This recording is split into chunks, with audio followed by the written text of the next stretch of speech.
তো আমাদের যে এখনকার বিদ্যুৎ ব্যবস্থা, উৎপাদন ব্যবস্থা প্রায় সিংহভাগই এখন আমদানি নির্ভর জ্বালানির উপর নির্ভর করছে। এর থেকে উত্তরণের কোনো কৌশল বা কোনো সম্ভাবনা বা কোনো আশা আপনি দেখছেন কিনা?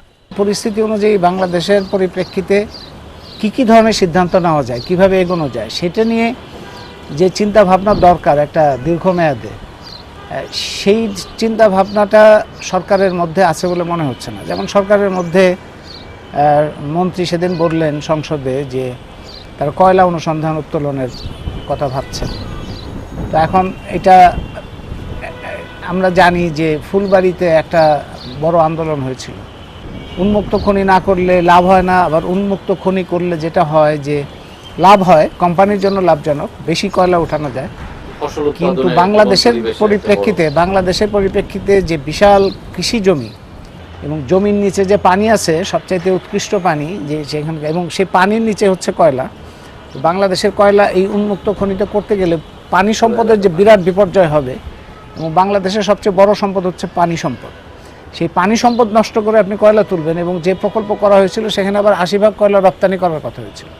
এবং এই সরকার এখন পর্যন্ত, অন্তর্বর্তী সরকারের সময় আমরা দৃষ্টি আকর্ষণ করেছিলাম, ওই আন্দোলনের পরে ওই কোম্পানি বিতাড়িত হয়েছিল, তাদের কোনো লাইসেন্স নাই। অথচ তখন থেকে 2006 সালের ঘটনা, 2026 এখন 20 বছর, এখন পর্যন্ত তারা কিন্তু লন্ডনে শেয়ার মার্কেটে ব্যবসা করে ফুলবাড়ি দেখিয়ে।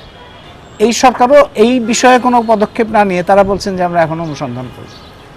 তার মানে হচ্ছে এই যে কয়লা লবিং সারা পৃথিবীতে, তারা তৎপর হয়ে যায় যখনই সংকট আসে। অথচ আমরা দেখছি যে সারা পৃথিবীতে, আপনি পাশের ভারত বলেন, চীন বলেন, ভিয়েতনাম বলেন, এমনকি পাকিস্তান, যার অনেক রকম জটিলতা আছে, সেই সমস্ত দেশও সবাই কয়লা থেকে সরে যাচ্ছে।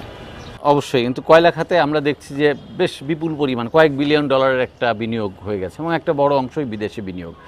তারাও তো আসলে ব্যবসা করতেই আসছে। আমাদেরও বিদ্যুৎ দরকার ইমিডিয়েটলি। আমরা এই কয়েকটা বিদ্যুৎ কেন্দ্র বাদ দিয়ে যে টিকতে পারবো, সেটাও খুব চ্যালেঞ্জিং হবে। এই বাস্তবতায় আপনি আসলে পরামর্শটা কি দেন? সরকারের আর্থিক সঙ্গতি বিচার বিশ্লেষণ করে স্থানীয় জ্বালানি যদি আমরা ব্যবহার করতে চাই, আসলে কৌশলটা কি হওয়া দরকার? কি স্থানীয় জ্বালানির মধ্যে প্রধানত এখন যেটা সরকার হাতের মধ্যে আছে, যেমন ভোলার গ্যাস, সেই ভোলার গ্যাসটা ব্যবহার করা, সেটা হচ্ছে একটা প্রধান জায়গা। আর আমাদের গ্যাস অনুসন্ধানের জন্য বাপেক্স এবং জাতীয় প্রতিষ্ঠানকে সক্ষমতা বাড়ানো, এটাও খুব বেশি সময় সাপেক্ষ না, কারণ আমাদের তো ইতিমধ্যে একটা ভিত্তি আছে। সেই ভিত্তি অনুযায়ী গ্যাস অনুসন্ধান এবং উত্তোলনের জন্য জাতীয় সক্ষমতা বাড়ানো, এগুলি হলো, ধরুন সরকার যদি এখন উদ্যোগ গ্রহণ করে এবং একটা কম্প্রিহেন্সিভ প্ল্যান নেয়, তাহলে 1 বছরের মধ্যে বড় ধরনের পরিবর্তন সম্ভব।